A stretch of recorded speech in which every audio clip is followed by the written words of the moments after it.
काय का मग शंका घ्यावा असंच प्रकरण आहे. जे एन्काउंटर झाला असं म्हणतात, मुंबईतली किंवा देशभरातली कोणतं एन्काउंटर एखादा अपवाद वगळता हो हे कधी खरं नसतं. त्या एन्काउंटर मागे एक रहस्य असतं, काहीतरी लपवायचं असतं, काहीतरी संपवायचं असतं. या प्रकरणामध्ये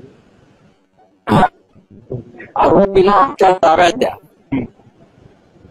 जेव्हा ही घटना घडली तेव्हा बदलापूरची जनता रस्त्यावर उतर, त्यांनी रेल्वे बंद पाडली, रस्ते ब्लॉक केले, मंत्र्यांना परत पाठवलं. प्रचंड तणावाची परिस्थिती होती अख्ख्या राज्यात आणि मागणी होती आम्हाला आरोपीला हातात द्या, आम्ही त्याला फासावर लटकवू किंवा आम्ही त्याचा जो काय करायचा आहे ते करू. तेव्हा मुख्यमंत्री सध्याचे गृहमंत्री यांनी सांगितलं की असं करता येणार नाही. महाराष्ट्रात कायद्याचं राज्य आहे, आम्ही फास्ट ट्रॅक कोर्टामध्ये खटला चालवून आरोपीला शिक्षा देऊ. त्यानंतर या सगळ्या आंदोलकांवरती दुसऱ्या दिवशी गुन्हे दाखल केले.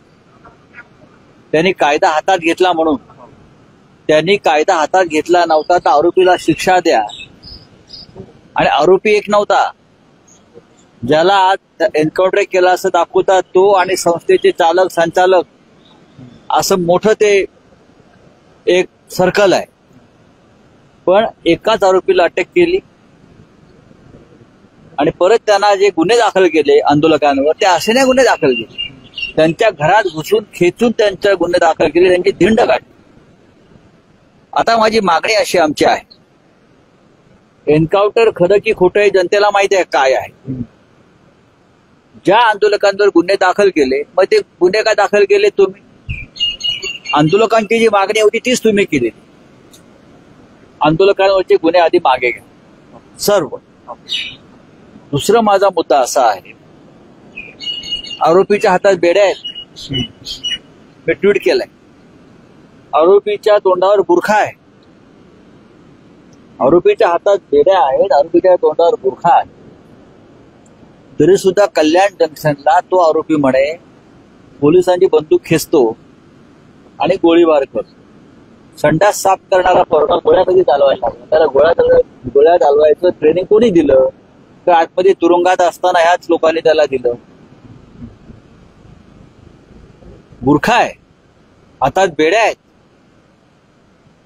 24 वर्षाचा तो गुन्हेगार आहे, आरोपी आहे, भयंकर आहे. तर तो 24 वर्षाचा संडास साफ करणारा माणूस, मुलगा, पोलिसांना कमरेला लटवलेली बंदूक खेचून घेतो असं म्हणतात.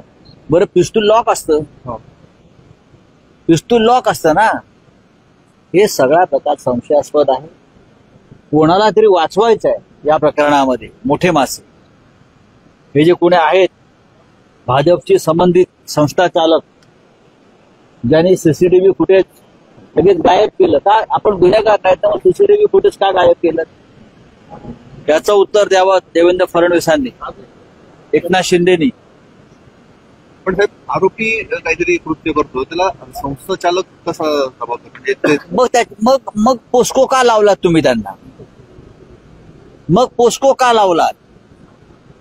आरोपीच्या कृत्यामध्ये अशा वारंवार जर काय तिथे घडत असेल तर संस्था चालक त्या सहभागी होते का?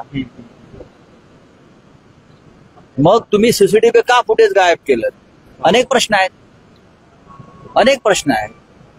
आणि प्रश्न असा आहे, एकनाथ शिंदे जे मुख्यमंत्री आहेत, ज्याने हे सगळं केलेलं आहे. आता आपल्या स्वप्नातील प्लॉट्स घेणे झाले सोपे. रायकरमाळा धायरी येथे हिरा पार्क येथे 1, 2 आणि 3 गुंठ्यांचे बंगलो प्लॉट्स, सर्व सोयी सुविधायुक्त, रोख खरेदीवर आकर्षक सूट. अधिक माहितीसाठी संपर्क करा